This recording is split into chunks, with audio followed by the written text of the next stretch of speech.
Selfies are a dime a dozen, but how about a selfie taken by a monkey?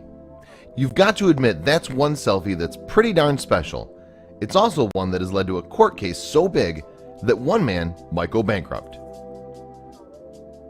While in Indonesia, photographer David J. Slater snapped a series of amazing photographs of a group of black Sulawesi crested macaques. However, the most remarkable of these photographs were taken by the macaques themselves after getting a hold of his camera. After one of the photographs of these monkey selfies wound up on the popular website Wikipedia, people everywhere began stealing his photo for their own use. David was outraged and took the appropriate legal action. But Wikipedia had its own defense. It stated that if the photograph had been snapped by the monkey, as David had claimed, then he actually owned no rights to the resulting photograph, since it was technically the monkey's work of art.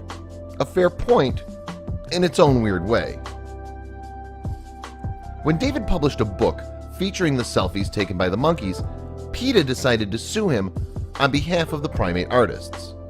If this lawsuit succeeds, PETA claimed, it will be the first time that a non-human animal is declared the owner of property rather than being declared a piece of property himself or herself. Defending his rights has left David nearly bankrupt. He argued that he was the one who traveled to the jungle, formed relationships with the monkeys, and ultimately developed the film. As such, the photos, he believed, were his own. For years, artists have fought to maintain the rights to their own photographs on the internet. While this case might seem ridiculous on the surface, it's actually a logical next step in this battle. As technology advances, it isn't outrageous to think there may be more cases like this in the future. When David set out to take these amazing photographs, going to court was the last thing on his mind. The reason he snapped these images to begin with was to draw attention to the endangered macaques. David, at 52, had lost most of his savings in the fight over the copyright for these images. When a hearing was held recently in America about the case, the Englishman could not even afford a flight to the United States. David was so frustrated about the case that he was considering giving up photography altogether.